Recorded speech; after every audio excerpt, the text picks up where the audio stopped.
The Galactic Council Chamber had witnessed many momentous decisions over its 3,000-year history, but never had Ambassador Kethvar of the Zephyrian hegemony seen such unanimous laughter echoing through its crystalline halls. The subject of their amusement? Humanity's request for colonization rights to the outer spiral territories. These humans, wheezed Council Prime Veltar, his 6 eyes streaming with tears of mirth. They want to settle the death worlds of Kepler 442, Proxima Centauri b, and the sulfur wastelands of HD 4307G. The assembled representatives of 47 species erupted into fresh peals of laughter. The Aquarian delegates' gills fluttered with barely contained giggles, while the crystalline lithoids resonated with harmonic chimes of amusement. Ambassador Sarah Chen stood at the petitioner's podium, her face a mask of diplomatic composure despite the humiliation burning in her chest. Behind her, the modest human delegation maintained their dignity, even as their request was treated like a cosmic joke. Esteemed Council, Chen began, her voice cutting through the diminishing laughter. Humanity formally requests colonization rights to 17 worlds in the outer spiral, as per Galactic Colonization Protocol 7 to Alpha. My dear human, interrupted Kethvar, still chuckling. Those worlds are classified as Class X death worlds. No sentient species has ever successfully established permanent settlements there. The radiation levels alone would cook your fragile biology within cycles. The atmospheric composition of HD 4307G is 90% sulfur dioxide, added the methane-breathing Titan representative through his translation device.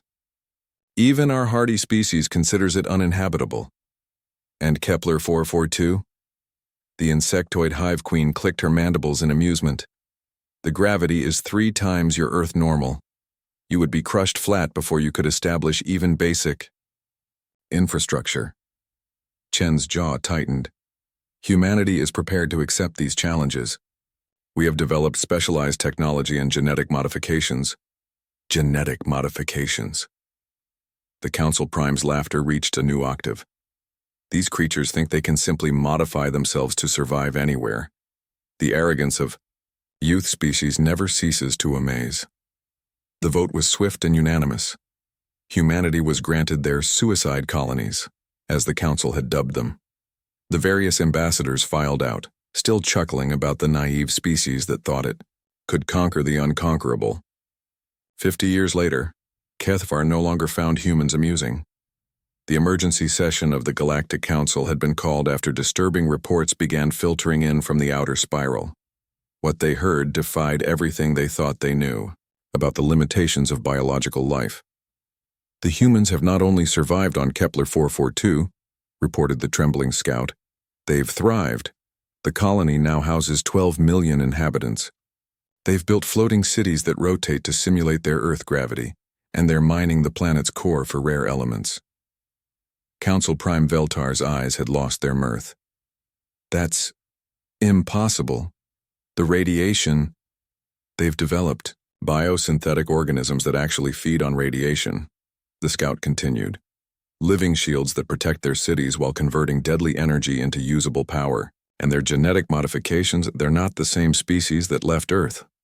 The report continued, each revelation more staggering than the last. On Proxima Centauri b, humans had engineered themselves with enhanced muscle density and reinforced skeletal structures to thrive in the crushing gravity. They'd turned the planet into a fortress world, producing the galaxy's strongest soldiers and most durable materials. The sulfur world HD 4307G had become humanity's industrial heart. Humans with modified respiratory systems worked in the poisonous atmosphere, their altered biology allowing them to breathe what would kill any other species. The planet now churned out starships at a rate that made even the ancient shipyards of the core world seem quaint. But it was the final revelation that sent ice through Kethvar's veins. They're not operating as separate colonies, the scout whispered. They've formed something they call the United Human Colonial Federation. All 17 death worlds are connected by a quantum communication network. They share resources, technology, military assets. They've become a single, unified power.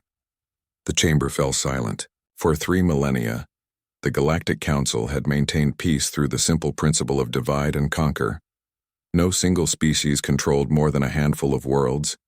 The vast distances between systems made unity impossible to maintain, except humans had achieved the impossible.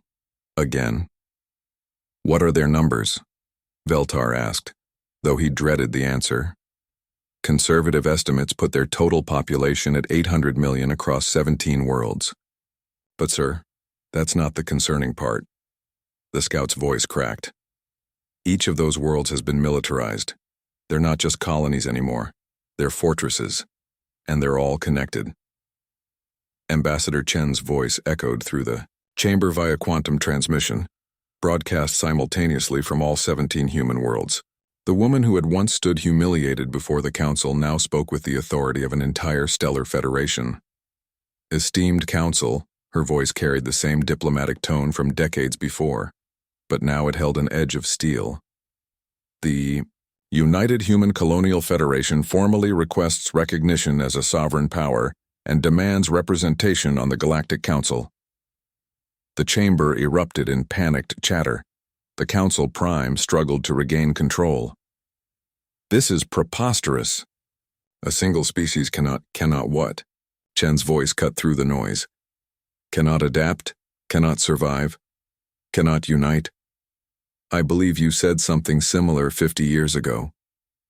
Kethvar found himself staring at the holographic display showing the 17 death worlds, each one pulsing with human activity, connected by streams of quantum data and backed by military strength that no one had seen coming. The species they had laughed at, the naive colonists they had dismissed, had done something that no civilization in galactic history had ever accomplished.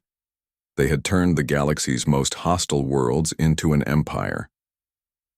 "The vote for recognition and representation will be held immediately," Veltar announced, his voice hollow with defeat. This time the laughter came from humanity's 17 worlds, echoing across the quantum network in perfect, unified harmony. The council had stopped, laughing long ago. The humans had just begun.